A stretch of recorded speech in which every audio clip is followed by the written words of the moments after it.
Assalamu alaikum, dear friends. How are you?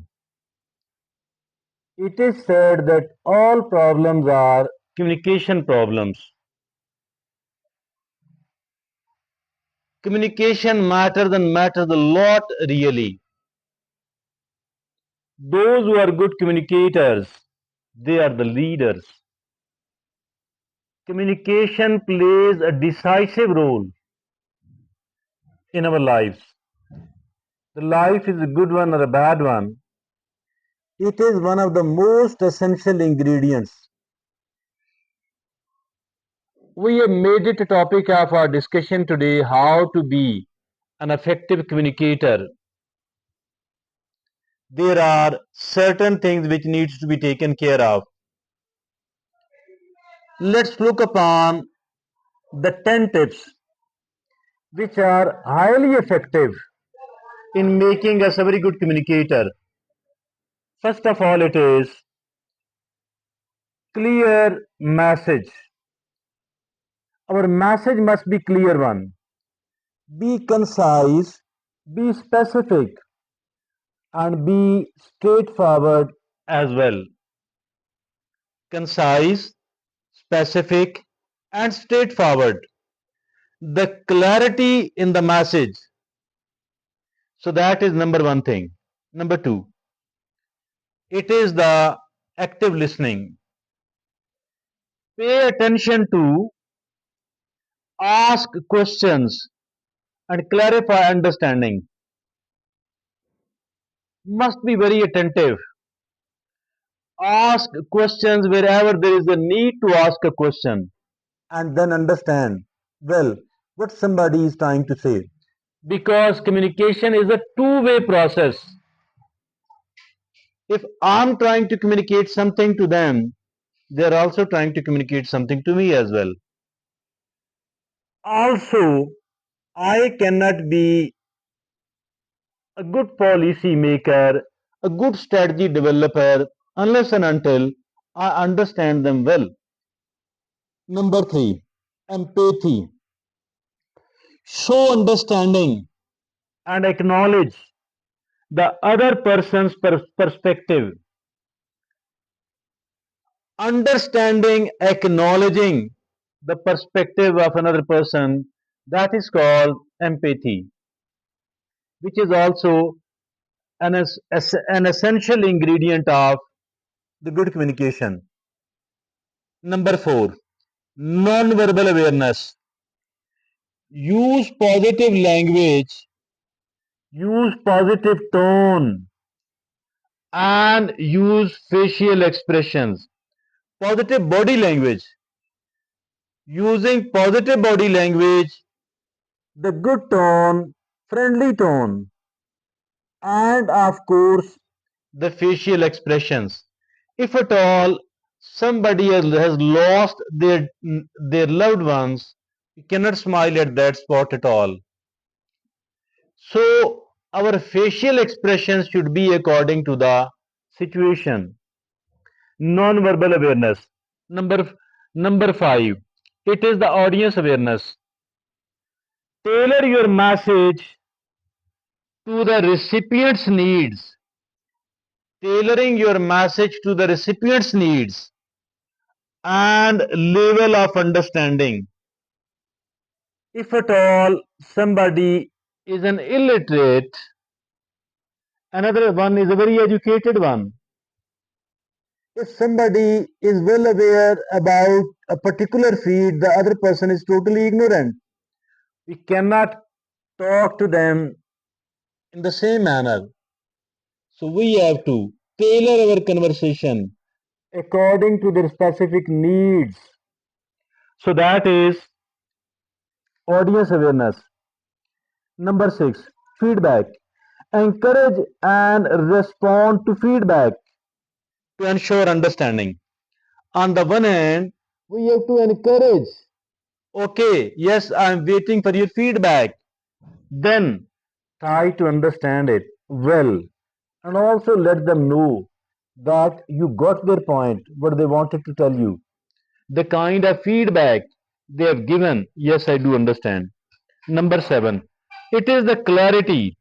avoid jargon, avoid ambiguity, and avoid assumptions. Jargon. Somebody is a doctor and there is a lot of terminology of the medical science. They cannot talk in the same language to a patient. Rather, they have to talk in a plain language. In the same manner, avoid jargon, avoid assumptions, avoid ambiguity, mean lack of clarity. There is a very beautiful saying which I shall like to quote here. It says, if you cannot explain it simply, then you don't know it well. Avoid jargon. Number 8. It is the respect. Show respect and consideration. For the other person's thoughts and feelings. Showing respect for the thoughts of another person, for the feelings of another person, that is important. Showing respect and consideration for the other person's thoughts and feelings. Number 9, open mindedness. Be receptive to new ideas and be receptive to new perspectives. We don't need to close our mind. Always stay open for the new ideas, for the new perspectives. It is really important. Otherwise, we will stop learning. Our brain mind will be locked. No more learning. That is totally wrong. If we want to continue learning and improvement, It is not possible except being open mindedness. Be open mindedness. Be receptive to new ideas and perspectives. Number 10, the last tip. Follow up.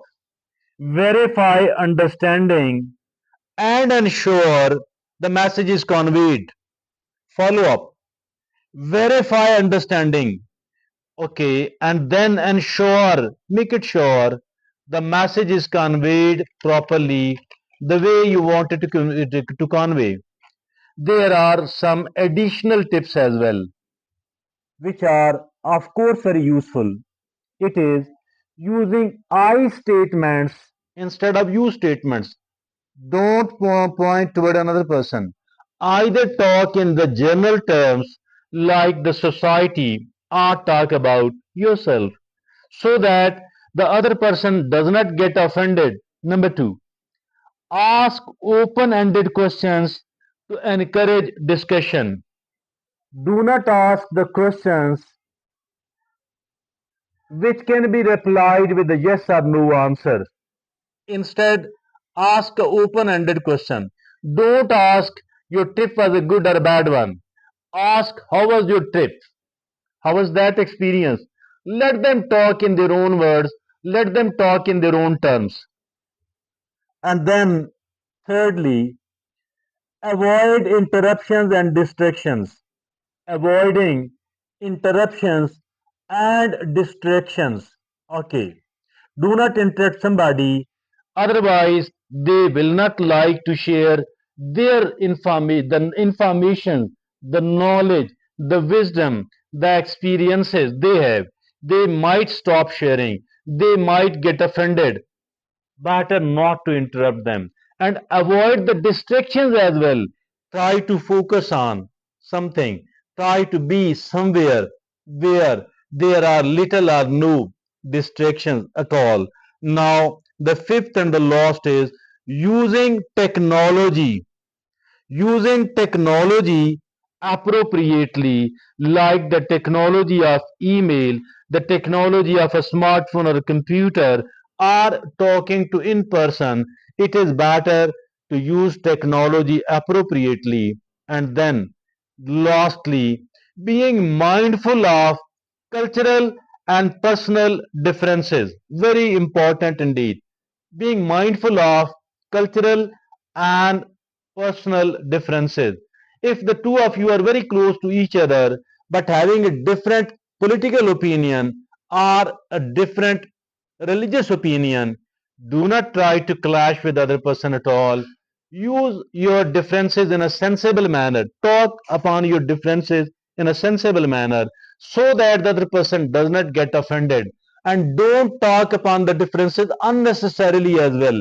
In the same manner, if at all somebody is living in a Western society, another either in Africa or in the Asia, so I think we need to consider the cultural differences, and then while we are trying to communicate with those people, this thing also should be taken into the consideration so that we become truly more effective communicator. And now the last few sentences, remember, effective communication is a two-way process, not the one-way communication.